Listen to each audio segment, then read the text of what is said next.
Hi, this is Crazy Cool Lady 1999, and I would like to thank you for your patience. I know it's been a long time since I last posted a video, but I would like to say thank you for taking the time to wait. And a few days after George Floyd has been laid to rest, I thought it was necessary to share my honest reaction with George Floyd getting killed. And before I read my poem representing that reaction, I would like to ask you this question. What was your reaction to George Floyd getting killed? Here was mine. It's called Black Lives. Warning! This poem is not going to rhyme, but this poem is not meant to rhyme.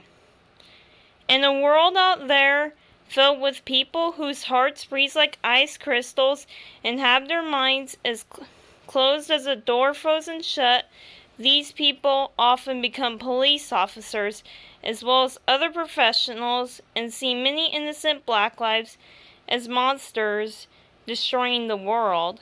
In reality, most black lives differ from the thoughts of so-called professionals, like the South Pole differs from a tropical island. In fact, Black lives positively impact our world, from me personally to the world as a whole, and all those diverse shades of gray in between. For me personally, it was a Black life that helped me when I tripped down a flight of stairs that stood like a steep skyscraper. It was a Black life that became my best friend during the time many people saw me as their punching bag. That same Black life now has a child that glows like a ray of sunshine on a summer day that she loves and protects each and every day.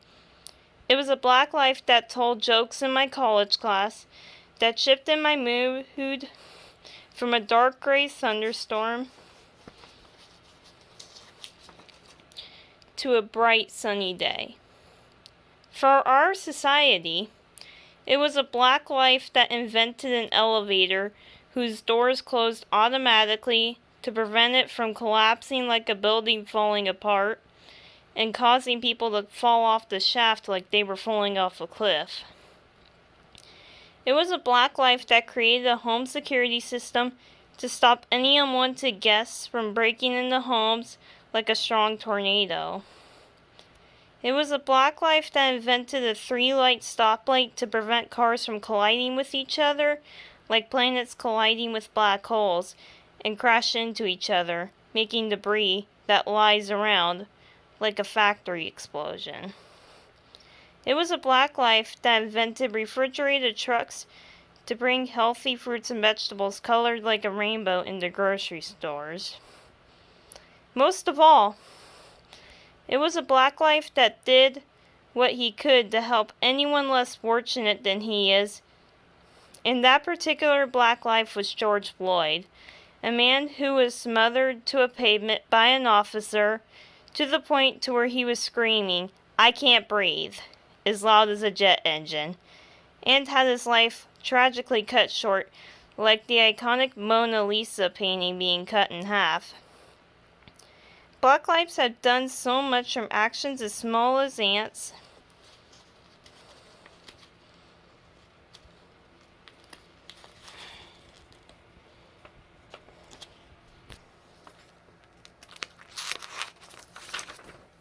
like helping someone who has fallen, to actions as big as a whale, like creating a security system that makes millions safer in their homes.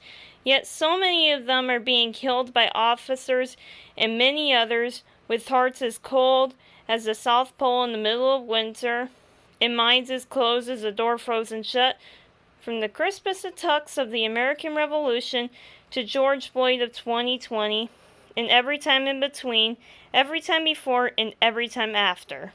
Many non-Black lives are having their lives cut short by officers and other so-called professionals, but that does not change the fact that there are so many innocent Black lives having their lives cut short.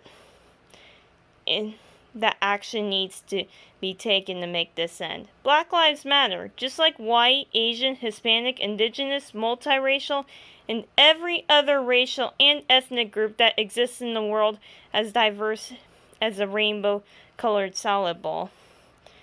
I would like to apologize if I mispronounced anything. For me, it is hard not to mispronounce anything for whatever reason, but thank you for taking the time to listen.